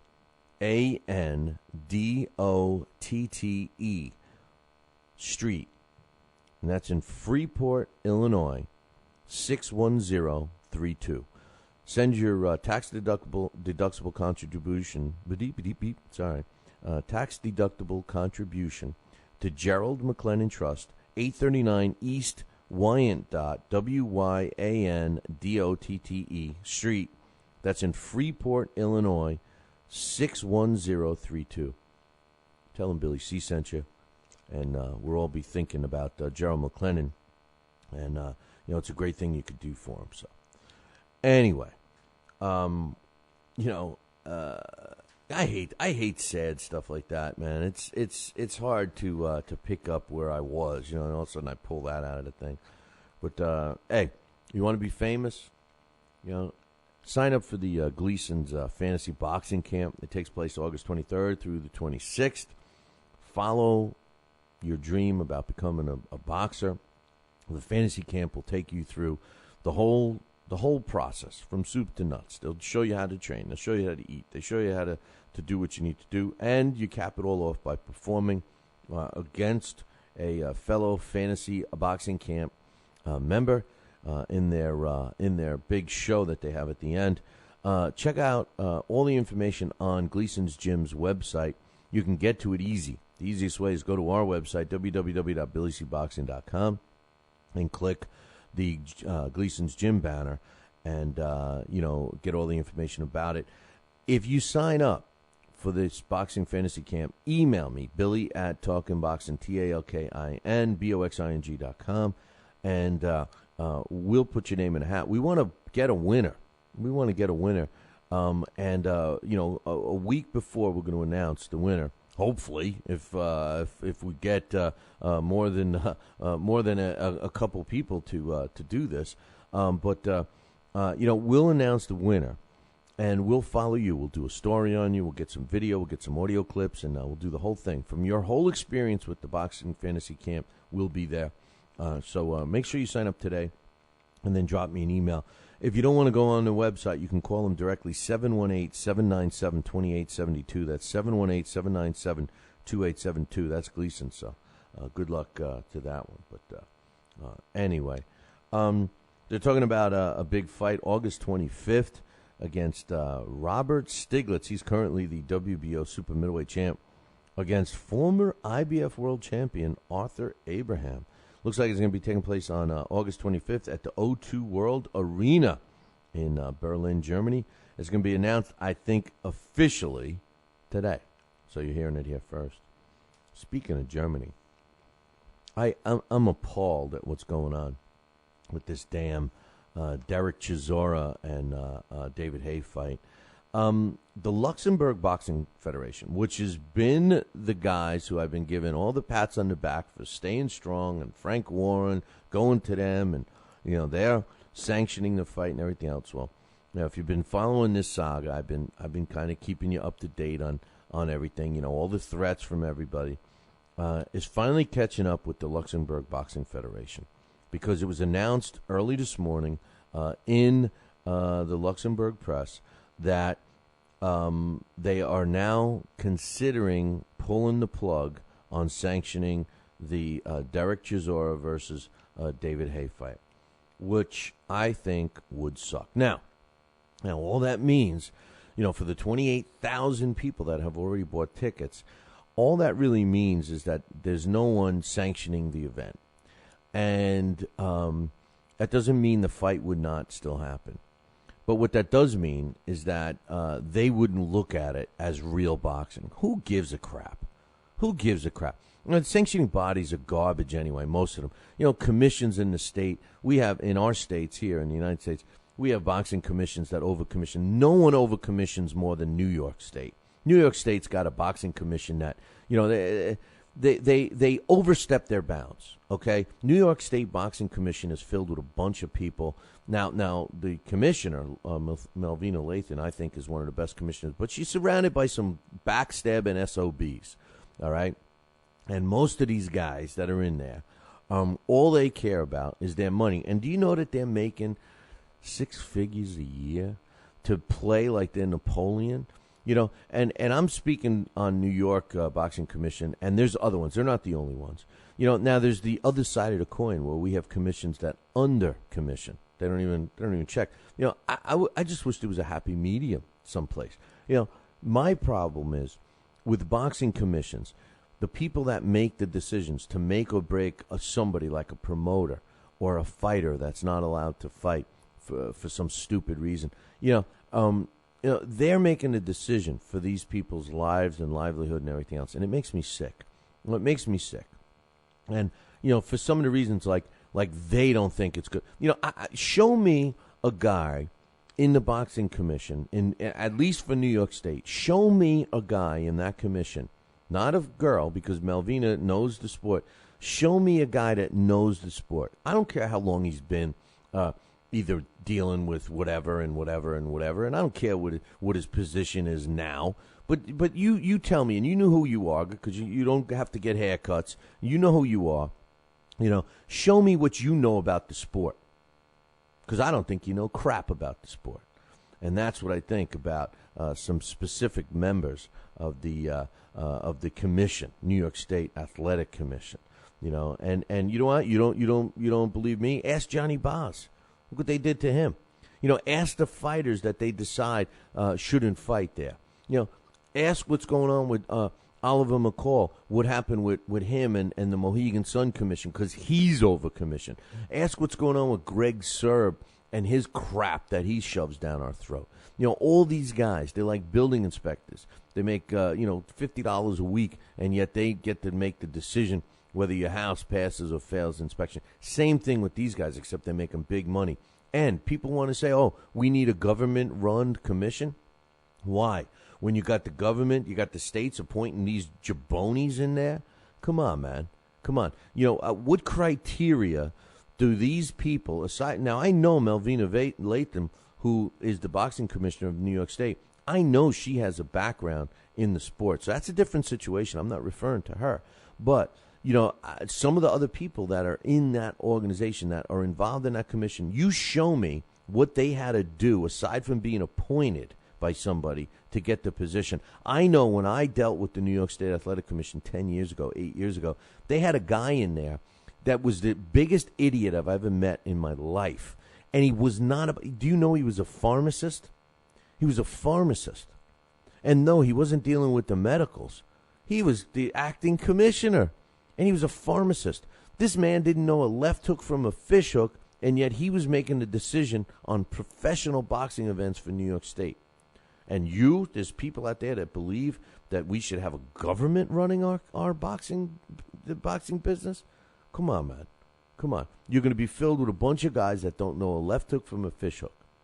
I want to know how many people in the New York State Athletic Commission actually put on a pair of gloves. I want to know how many people could go one round with somebody as fat and old as me, and I've only boxed in the amateurs, not even older than 15, and I still will know how to box more than them. So come on. And what a joke. And now, you know, the Luxembourg Boxing Federation in Germany is getting all this pressure from the European Boxing Union. Like 94% of the voters in the EBU has chose to remove the Luxembourg Boxing Federation from the European Boxing Union if they let this fight go through. If they sanction the fight, I should say. They voted. And they made a statement yesterday, and the statement said before the opening, it wasn't a statement; it was a written statement. I'm not going to read it to you, but the bottom line is they all voted, and there was 241 people eligible to vote for the European Boxing Union. You had to get a vote to pass. You have to have 2/3 of those 241 people, so approximately 161 people. 226 of the 241 voted in favor of removing the Luxembourg Boxing Federation from the European Boxing Union. 14 said, no, don't vote. And one said, no comment. You know, so, obviously, they 94%, it works out to be mathematically that they want to get rid of Luxembourg Boxing Federation. And as a result, now they're reconsidering whether they want to sanction Derek Chisora to fight David Haye. So, it's a shame. It's a shame because, to tell you the truth, it's a fight that all of us boxing people that know the sport want to see, and even just regular old boxing fans. So it's a shame, man. And it all stems from commissions and federations and sanctioning bodies and all this stuff who overstep their bounds. And what's the main driver of all this? You guessed it. Money, baby. The 2012 Summer Olympic Games unfold in 5 months in London. The honor and the history of playing host goes back a long way. How long? That's next on Sports Shorts with me, the Sports Princess.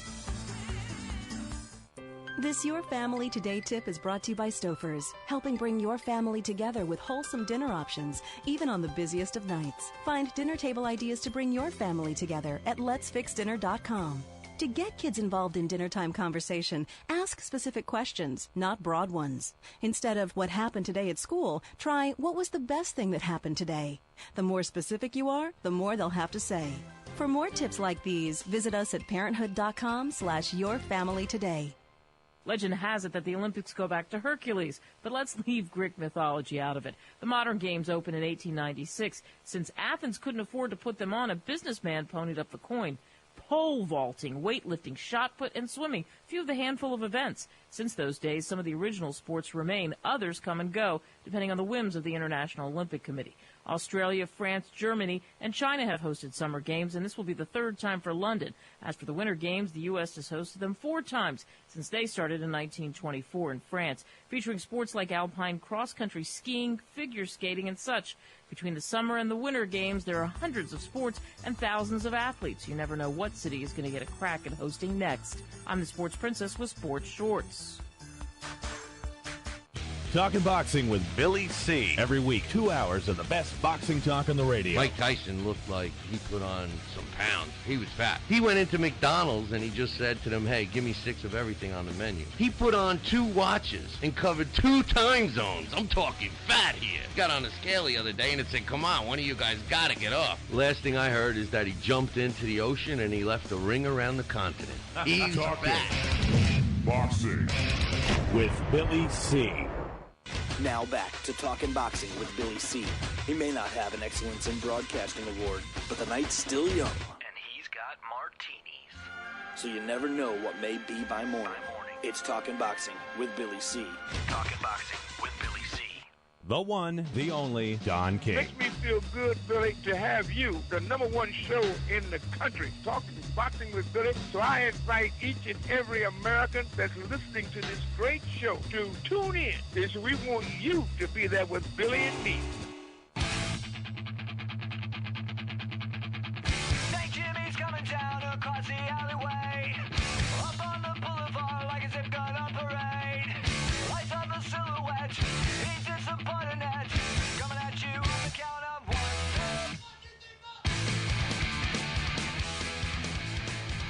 And we're back. You are listening to the Talking Boxing with Billy C. Radio Show. You're watching us on the Fight Now television channel.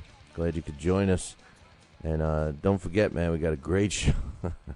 I was just kidding about that, New York commission comments. I just got mad. I just was thinking about a guy I thought was my friend, and apparently he's not.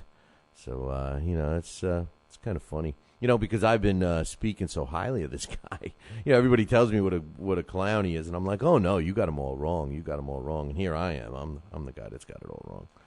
So anyway, I guess I'm not going to get a Christmas card from him this year. But anyway, Sugar Shane Mosley retired. Yeah, made it official yesterday. 40 years old. Finally retired. I said yesterday that Winky Wright retired on Sunday morning. When he woke up and actually saw what he looked like. He had some bumps and bruises, and probably his family helped him make that decision. That he just didn't. I thought that he fared well, but it's kind of funny. If he would have stayed out and didn't fight that fight, he probably would have been in the Hall of Fame another year, right? Another 2 years, maybe, a year and a half. But anyway, Shane Mosley, he decided to call it a day. And I'm glad because, honestly, I think that he waited 2 fights too many to call it a day. But that last fight, he kind of took a beating. He was taking way too many shots from Alvarez. But that was his last fight. And, it took place in May 5th. And, the bottom line is, he even said when during his interview, he says, when kids start to beat you up, you might want to start promoting fights. And, his son is a fighter. And we had a great interview with him that very well may have ruined his relationship with Golden Boy. If you don't know what I'm talking about, go back and listen to it. It's actually, I think it's on YouTube, but it's definitely on under our hot interview section. It's all the way at the bottom because it was like in a different format. It was kind of weird, but it's there. And, you can hear him change his tone during the interview with some comments I made and a couple of questions I asked. And, next thing I know, he gets all mad. And then it wasn't a week later that their relationship went on the rocks. So, anyway. He finished his career with a pretty decent record: 46 wins, 8 losses, and a draw. 39 of his wins coming by knockout. And I tell you, Sugar Shane Mosley was one of my favorite fighters, honestly. And I'm always going to remember him. I love his. He held a press conference, and I love his final words. He said, I hope they remember when he was asked about. How he wanted to be remembered and stuff. He says, I hope they remember me that I love to fight. I hope that they remember that I love to fight. It's been fun. His father didn't do him justice in that one fight when Shane was basically getting the snot beat out of him. And his father kept saying, "You're doing fine, son. You're doing fine." And then they split up after, at least in terms of in the corner. But Shane Mosley was I thought a fantastic fighter. He's clearly a Hall of Famer. This was a guy that just was exciting.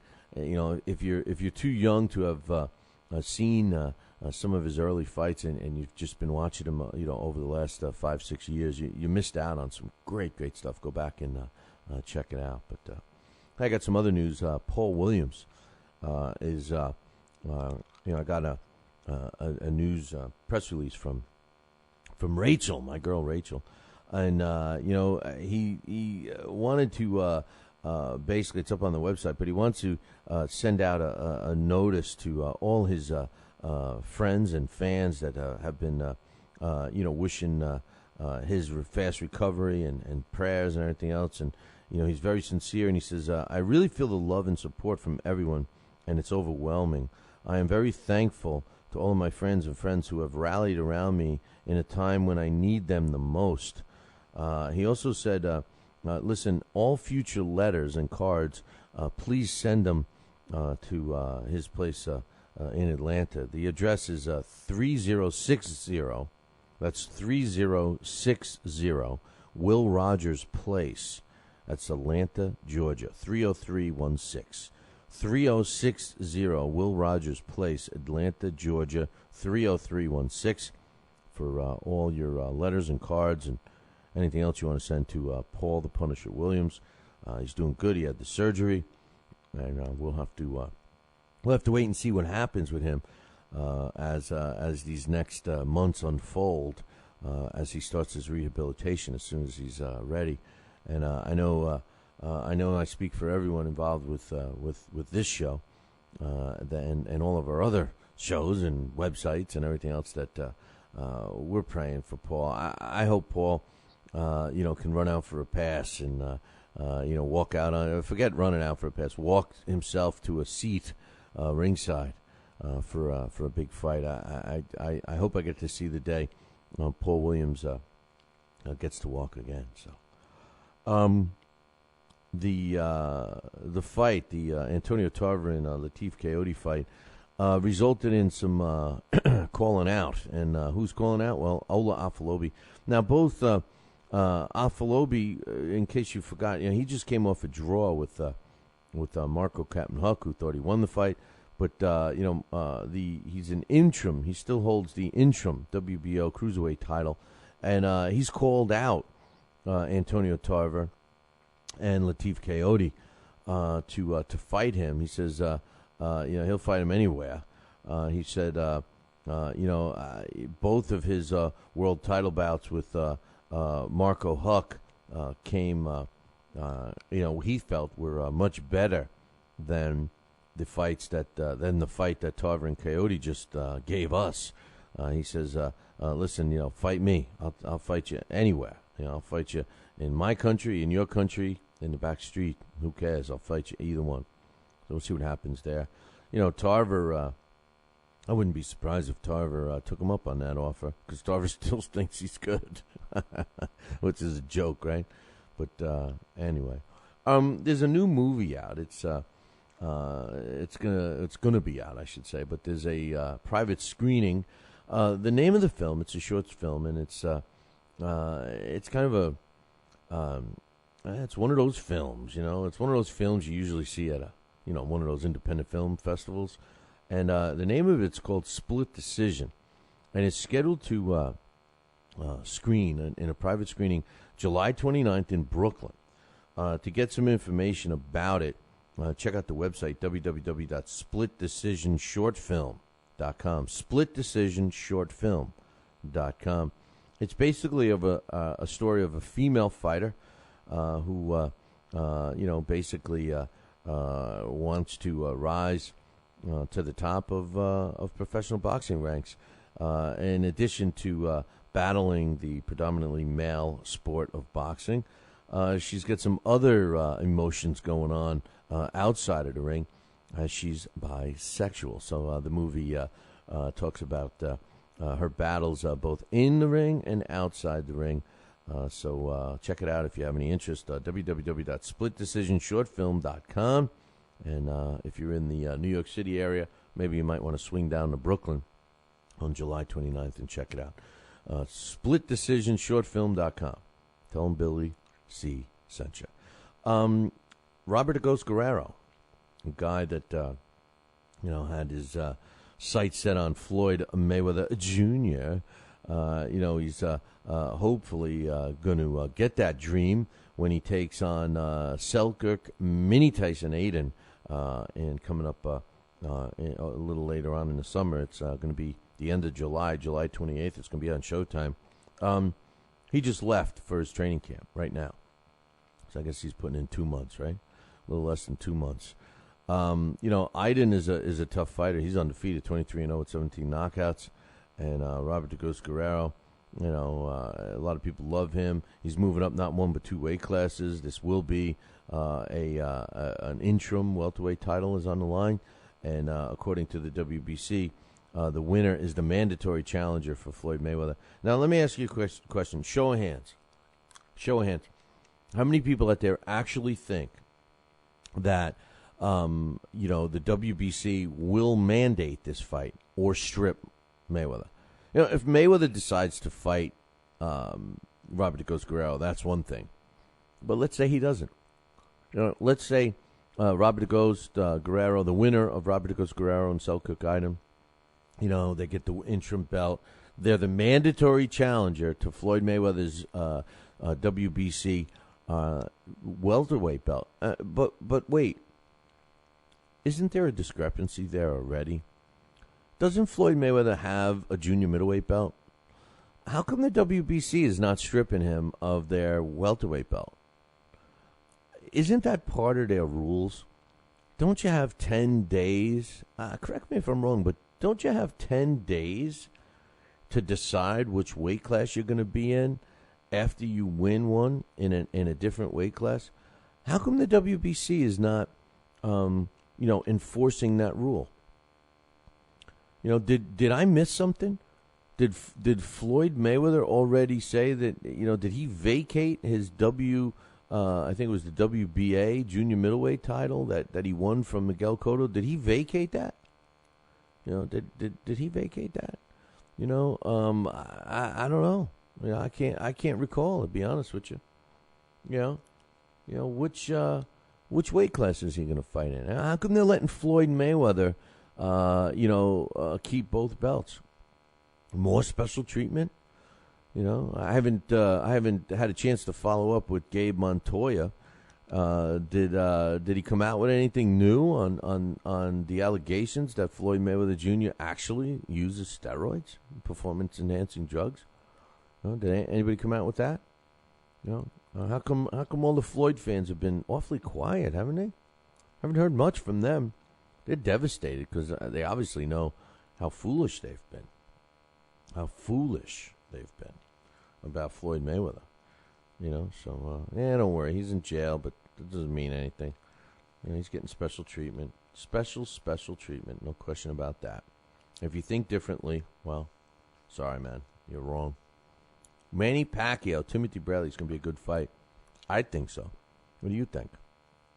My man Scotty Krause doesn't think it's going to be that competitive, to tell you the truth. Thinks Manny Pacquiao is going to destroy Bradley. Well, speaking of the fight, today they start the media frenzy, and what's open for the public at the MGM Grand in Las Vegas, beginning at noon time Pacific time, which is Las Vegas time. The arrivals are happening, and you can go there. The public's welcome. Tell them Billy C sent you. Timothy Bradley's due to arrive into town at the Media Pavilion in the Grand Garden Arena in the East parking lot at the MGM Grand Hotel. At noon, Timothy Bradley's scheduled to come on in, and then noon 30, 12:30, Manny Pacquiao. So we'll keep you posted on what's going on with the Pacquiao-Bradley fight. And speaking of the Pacquiao-Bradley fight, they announced the officiating team, the WBO, who's going to be the main they're working this fight. They're the sanctioning body in this one. It's a welterweight fight, and the referee is going to be Robert Byrd. There's a new word. It's Byrd. Byrd is a word. But the judges are Dwayne Ford, C.J. Ross, and Jerry Roth. 3 good judges. I got to be honest with you. I'm sure Harold Letterman would approve all 3 of those guys. Dwayne Ford, C.J. Ross, and Jerry Roth. Good ones. I mean, I would have liked to have seen my man Moriarty in there, but whatever. But Dwayne Ford, C.J. Ross, and Jerry Roth. All very experienced. All got many championship fights under their belts. So we got 3 good ones in place. And Robert Byrd is a word. Sorry. Did you ever see that Family Guy episode? We have one thing to say. There's a new word, and the word is Byrd. Byrd is a word. Manny Pacquiao, 54 wins, 3 losses, 2 draws, 38 come by knockout. 4th defense of his WBO welterweight title against undefeated Timothy Bradley, who's the former, I guess he still is the junior welterweight champ, 28-0, 12 knockouts. But anyway, it's pretty decent group of guys, really. I couldn't help but, I don't mean this in any disrespect, but you guys know how I feel about Jose Sulaiman, right? I mean, he's the model for the troll doll. But, he puts out this hook to the liver. And sometimes it's got some interesting stuff in there. And I caught one, and I don't know how long ago it was. I found this. I had printed it out. I don't even know why, if I was thinking about asking Alex to do a blast from the past on this guy or whatever. But Jose Sulaiman referred to Ratan Macias, or Macias. And his name is Raul Macias, Macias, Macias. And, referred to Ratan, because his nickname was Ratan, El Ratan, as the best Mexican fighter of all time. This is what Jose Sulaiman said. The best Mexican fighter of all time. Most people think it's some guy named, Julio Cesar Chavez, And, he's saying that El Ratan was the best of all time. He was born in 1934. He died in 2009. He was 74 years old. And, he started his amateur career at 14 years old, won a national junior flyweight and bantamweight titles. He went on to win a bronze medal at the Pan American Games and represented Mexico as a bantamweight in the Olympic Games in 1952. He lost one of the gold rounds to the Soviet Union's Gennady Garbuzov. So who was he lost to him to lose his bid for a gold. But he did win a bronze. But, when I looked up this guy that Jose Sulaiman said was the best Mexican fighter of all time, I found out some interesting stuff. He was 5'3.5". He was 63 inches arm distance. He fought 319 rounds as a pro with a 58% knockout ratio. Now, his career as a professional began in 1952, and he predominantly fought his whole career in Mexico, with the exception of fighting in the United States. Looks like maybe 3 or 4 times, and he was a former world champion. Yes, he was. He was a former world bantamweight champion. He was also a Mexican bantamweight champion, and like I said, he had a pretty extensive a record, 41 wins, 2 losses. He was only stopped 1 time in his career, and that was against Billy Peacock in 1955 in the United States. Now, for Jose Sulaiman to say he was such a great fighter, interested me a little bit. 41 wins, he had 25 knockouts, and El Ratan means the rat. My man Alex is filling us in on that. You know, and with my background, you don't want to be a rat, man. You don't want to be a rat. But the bottom line is El Ratan, El Rat, was a world champion. But I got to be honest with you. I look down this guy's record, and I look at his level of opposition that he fought. And he was in some wars. I mean, he only lost 2 times out of 43 fights. But I don't really recognize many names on this resume. And I wonder, you know, why a guy like Jose Suleiman, who's gotten to see, I mean, I do, well, it can't even be the same guy because he can't, I mean, I honestly don't recognize any of some of these names. Now, granted, they were in the 50s, and the bantamweight division wasn't exactly stellar at that time. But amazing statement from Jose Suleiman to say this was the greatest Mexican fighter of all time. My man Alex is making a really cool analogy, and hopefully you guys are old enough to remember who Howard Davis Jr. was. But Howard Davis Jr. was our Olympic star and never made it well in the pros. He was behind Sugar Ray Leonard. And I got to meet Howard Davis once on the way to Las Vegas on a plane. Great guy. He's promoting now. He's down in Florida. But his son is fighting. Just got knocked out, Daya Davis. But anyway, El Rat, Ratan Macias. He's, according to Jose Suleiman, the greatest Mexican fighter of all time. One of my favorite fighters of all time is getting inducted into the International Boxing Hall of Fame this year. Tommy the Hitman Hearns. I just, you know, I didn't really want to get into much because there's going to be so much about this guy. But, you know, I just want to give him his dues. You know, Tommy the Hitman Hearns was a great fighter, worthy of a Hall of Fame, without a doubt. Would have gotten in there way sooner. Should he have not come back from a 5-year layoff. He almost got in 2000, but then he came back in July of 2005.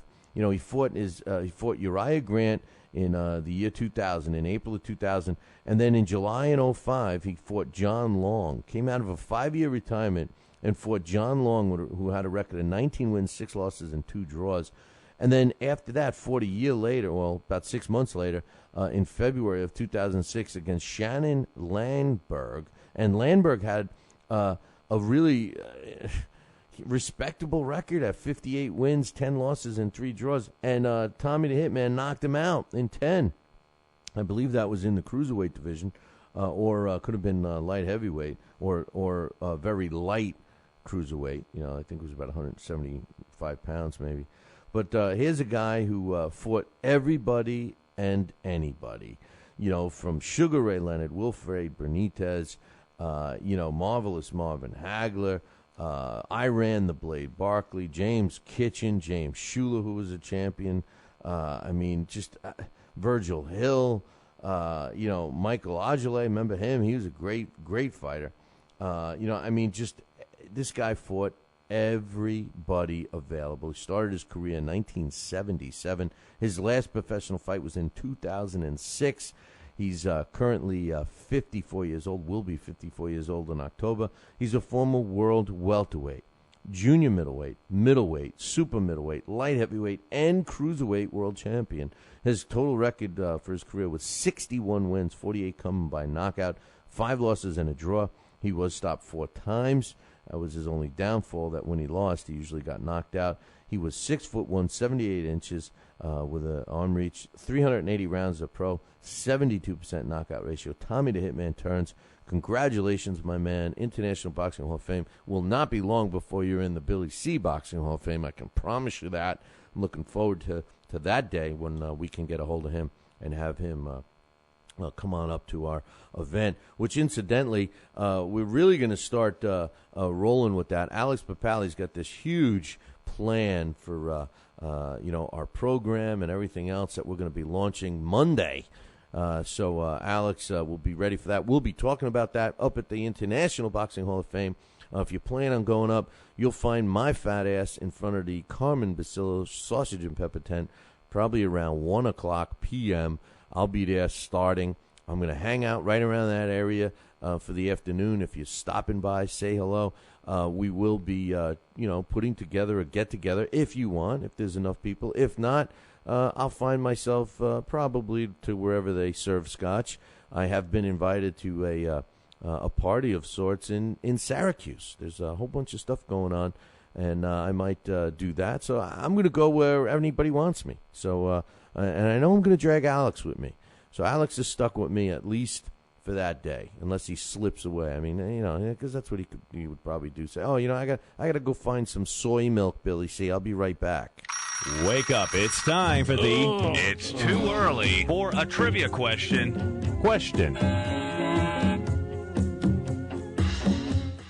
I'm going to find some soy milk and throw a couple of almonds in there. I like some of his diet stuff. I'm like, oh, those almonds are good. Yeah, they're like $9 a pound, Billy C. Stop eating them on me. Anyway, today's It's Too Early for a Trivia question is being brought to us by the Whitehall Athletic Club. Hey, July 20th, if the New York State Athletic Commission lets me there, we're going to be doing a broadcast from the Whitehall Athletic Club, but we'd love to have you there live, and we want you to join us. And speaking of Alex Papali, he's going to be calling the action with me, as is Dax Khan. All three of us are going to be up there, and we're going to be broadcasting to you live for free on the Internet. And, we're going to be doing a three-man broadcast. I think the way it's going to work is Dax is going to be doing a lot of interviews in the dressing rooms and stuff, and post-fight interviews with the fighters and stuff that we're going to bring it all to you. We're going to bring the weigh-in to you, all of that stuff. So stay tuned for more information about that. If you're thinking about joining this athletic club, man, you should. And all the information can be found up on their website, www.whitehallathletic.com. And one thing I want to remind everybody, it's a very affordable night of fights.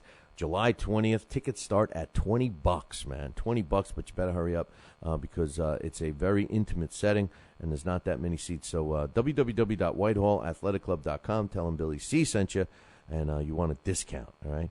And they're sponsoring our trivia question, which is, who fought the most fights from 1950 to 1959? And we got not one but two great prizes on the line. First and foremost, we got the Title Bout Championship computer game. You can find out all the information about that game. It's about $40. You can find it on our website, www.BillyCBoxing.com. It's on the left-hand side. Click it. You'll see the banner, and it will describe what the game is. It's a simulation game. It's not exactly a game that has some, super-duper graphics, but it's a fantastic game. You'll love it. You can make Mike Tyson fight John L. Sullivan if you want, or that real old guy David Allen can go up against one of his schoolmates.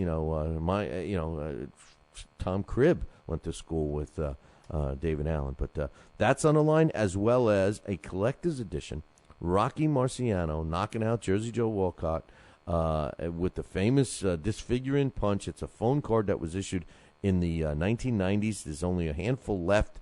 I think I only got about 6 of them left. I had gotten a stack of those courtesy of pugilistic.com.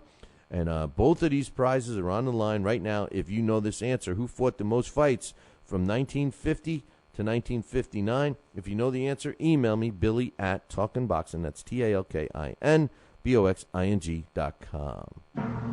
This day in boxing history. And finally, this day in boxing history is being brought to us by Campanaro and Tomkovich. If you're looking for a lawyer, use the ones that keep me out of trouble, and that's Campanaro and Tomkovich. Give them a call today, 845-221-4099. That's 845-221-4099. On this day, June 5th, in 1999, Vasily Girov knocks out Arthur Williams in the 7th round to win the IBF World Cruiserweight title, and that took place on this day, June 5th, in 1999, in Biloxi, Mississippi, man. Took place on this day. Vasily Girov. I got to meet him. One of my fighters fought him in North Dakota a couple of years back, and interesting character. Had a gorgeous girlfriend. But anyway, that's what happened on this day. I got one more thing to remind you.